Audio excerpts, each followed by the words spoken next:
Il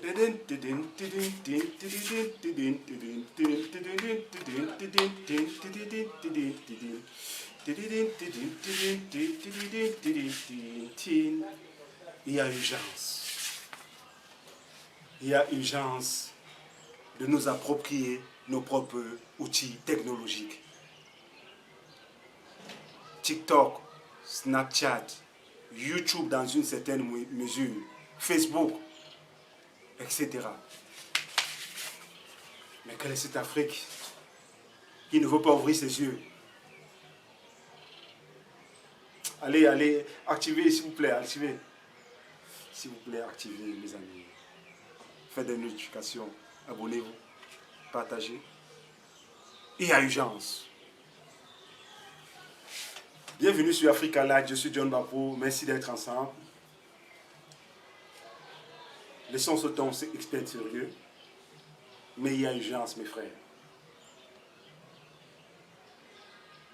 J'attends vos commentaires, mais surtout j'attends des actions, au niveau pas de l'Afrique simplement, au niveau des dirigeants africains, au niveau des politiques, au niveau des industriels. J'insiste sur les industriels, les hommes d'affaires. Qu'attendez-vous? Il y a urgence. Je pourrais m'arrêter là et la vidéo sera compréhensive pour vous. Du moins pour ceux qui, par les premières lignes, ont déjà saisi la quintessence. Après les conquêtes arabes, après les problèmes même d'esclavage noir-noir, les conquêtes arabes, esclavage arabe, l'esclavage occidental, après la colonisation, la post-colonisation, voulons-nous sombrer dans une énième forme de colonisation qui est celle technologique? Le postmodernisme et surtout le futurisme seront-ils des barrières, des limitations au progrès de l'Afrique et même du monde? Je n'insisterai pas trop. Simplement, il y a urgence que nous prenions notre destin, hein, nous Africains. Comment comprendre que la Chine, réagissant à l'hégémonie américaine, a produit TikTok il y a plus de 6 ans. Ils ont fait arriver TikTok sur le terrain et ils ont créé 2 versions de TikTok. Une version qui est spécialement implémentée en Asie et une version qui est spécialement implémentée au Cameroun et en Afrique, dans le monde entier. Et surtout dans les versions africaines de TikTok qui sont distribuées en Afrique, l'on privilégie, on met en avant les contenus de discrétion, du buzz, en dessous de la ceinture, des images, je dirais même viles, des images rétrogradantes. On voit toujours un Africain qui danse. Je ne dis pas que la danse est mauvaise, mais on voit des Africains qui sont en train de se chamailler, on voit des Africains qui sont en train de faire ceci, on voit. Et les petits jeunes Africains qui créent des industries, qui créent des images, des motos, des voitures. Bonjour! Des jeunes Africains qui créent des engins à propulser, des jeunes Africains qui créent des mini-technologies, des jeunes Africains, ils sont nombreux. Ils sont nombreux. À Tuzan et autres, j'avais fait une vidéo par le passé. Ils sont nombreux, j'avais fait une vidéo par le passé sur eux. Tous ces jeunes Africains, et ils sont nombreux, et même ceux des Amériques, ce sont des centaines de milliers de jeunes qui créent. Mais où sont les vidéos sur ces jeunes, sur leur création? Et oui, la responsabilité est partagée. Vous ne me direz pas que c'est aux Chinois de faire ces vidéos. Ce que nous demandons simplement aux Chinois et aux Asiatiques, c'est pourquoi promouvoir davantage ces contenus en dessous de la ceinture, alors que chez eux en Asie, il y a aussi certains contenus en dessous de la ceinture et autres, mais ils mettent en avant les vidéos sur le dynamisme, sur la performance, sur la création, sur le développement mental, spirituel, technologique et autres.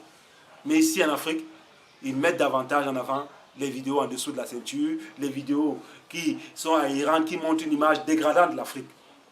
C'est de cela qu'il s'agit. à votre niveau, à notre niveau, nous, Africains. Pourquoi les vidéos comme celle-ci et d'autres ne créent pas le buzz? Pourquoi c'est simplement ce type de vidéos qui crée le buzz? Vous, les consommateurs, vous privilégiez ce type de contenu. C'est pour cela qu'on vous enseigne à volonté. Et vous, les producteurs de ces vidéos, ces soi-disant influenceurs, c'est la vision que vous voulez de l'Afrique de demain? Une Afrique où on nous prendra pour des zinzins, des danseurs et autres? C'est la vision que vous voulez de l'Afrique? Il y a urgence. Au niveau de Snapchat, c'est presque la même chose. C'est aussi notre contenu, notre plateforme qui tend à aliéner les enfants. Mais là, ce n'est pas simplement en Afrique, c'est presque dans le monde. On a l'impression que c'est une plateforme jeune, mais qui ne met pas vraiment en avant les contenus jeunes, instructifs. C'est toujours des contenus de discrétion et autres. Vous allez me dire que c'est le consommateur qui influence la redistribution, la distribution au niveau du SEO et autres. Vous allez me dire que c'est les clics, c'est le taux par clic, ainsi de suite. Les KPI et autres qui influencent la répartition des contenus et autres. Oui, mais vous avez aussi vos responsabilités, vous, les promoteurs des plateformes. Au niveau de YouTube, il y a un certain équilibre. Mais bizarrement, quand il s'agit des chaînes comme celle du grand frère, Makwanza, quand il s'agit des chaînes comme Africa Light, qui ne subit pas encore le shadow banning, mais quand il s'agit des chaînes comme la nôtre, ou de certaines chaînes qui excellent par des contenus de qualité, vraiment, il y a une certaine réticence. Il y a une réticence des publics, mais il y a aussi une réticence de ces médias. Je ne plénifierai pas. Chacun est libre d'aller vers où il va. Chacun est libre de choisir les chaînes qu'il veut. Mais simplement le shadow banning.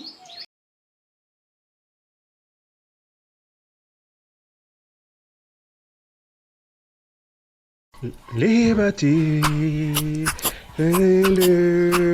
we gotta free to our liberty.